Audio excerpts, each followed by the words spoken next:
আমন্ত্রণ আজকের বিনোদন জগতের আলোচিত 5 খবরে। আপনাদের সঙ্গে আছি আমি পৃথিবী মাসুদ। অস্কার জয়ী নির্মাতা ক্রিস্টোফার নোলান নিউ ইয়র্কের ক্রাইটেরিয়ন ক্লোজেটে গিয়ে সংগ্রহ করেছেন সত্যজিৎ রায়ের অপু ট্রিলজি। পথের পাঁচালীকে অবিশ্বাস্য সিনেমা বলে আখ্যা দিয়েছেন তিনি বলেন ছবিটি তাকে গভীরভাবে নাড়া দিয়েছে।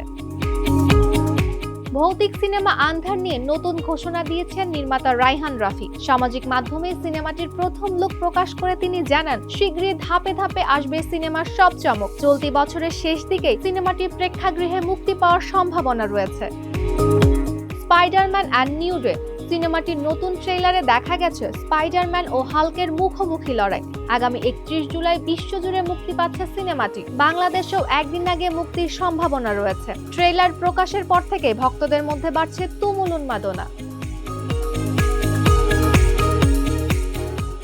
ভারতের শিক্ষামন্ত্রী ধর্মেন্দ্র প্রধানের পদত্যাগের পর প্রতিক্রিয়া জানিয়েছেন কমল হাসান, প্রিয়াঙ্কা চোপড়া, প্রকাশ রাজ সহ অনেক তারকা। সামাজিক যোগাযোগ মাধ্যমে বিষয়টি নিয়ে ব্যাপক আলোচনা চলছে।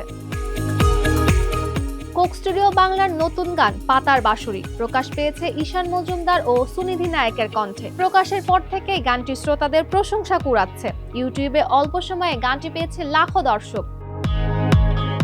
এই ছিল আজকের বিনোদন জগতের আলোচিত 5 খবর। শোবিজ জগতের আপডেট পেতে ঢাকা পোস্ট এন্টারটেইনমেন্টের সঙ্গেই থাকুন।